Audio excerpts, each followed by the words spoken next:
দেবীমা আর বড় সাহেব এই গ্রামেই থাকতেন। দুই পরিবারের মধ্যে খুব ভালো সখ্যতা ছিল। আপনারা এত কাছে ছিলেন, তাও আপনাদের মাঝে এত দূরত্ব হয়ে গেল কেন দেবীমা? আসলে বৌদি মারা যাওয়ার পর থেকেই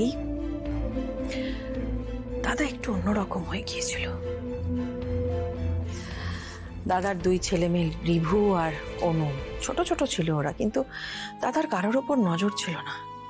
অনু তো তখন ভীষণই ছোট, খেয়ালই করতো না। রিভু আর আয়ুষ ওরা প্রায় সমবয়সী ছিল, আর বন্ধুও ছিল খুব। আর ঈশান আর অনু ওরাও সমবয়সী ছিল প্রায়, যদি ওরা খুবই ছোট তখন, কিন্তু ওরা দুজনে একসঙ্গে থাকতো, খেলতো।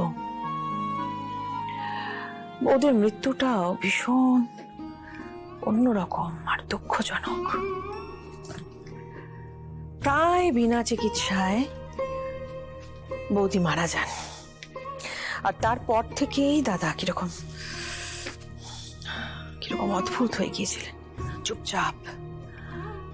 এবং তখন উনি সিদ্ধান্ত নিয়েছিলেন যে রূপসায়ের গ্রামে বিনা চিকিৎসায় কেউ মারা যাবে না, আর সেটার জন্য নানা রকম প্ল্যান করছিলেন। এবং একবার তো এরকমও শুনেছিলাম যে জমি জমা সব নাকি উনি বিক্রি করে দেবেন ভেবেছেন।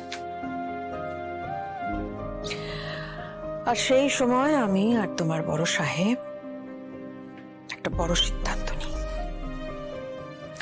দাদাকে স্বাভাবিক জীবনে ফিরিয়ে আনার জন্য আমি আর তোমার বড় সাহেব সেই গ্রাম থেকে শহরে চলে আসি। কর্তা, আপনি চেয়েছিলেন না যাতে প্রতিটি গ্রামে হাসপাতাল, রাস্তা, স্কুল, কলেজ থাকুক, যাতে কারোর আপনজনকে দূরে যেতে না হয়?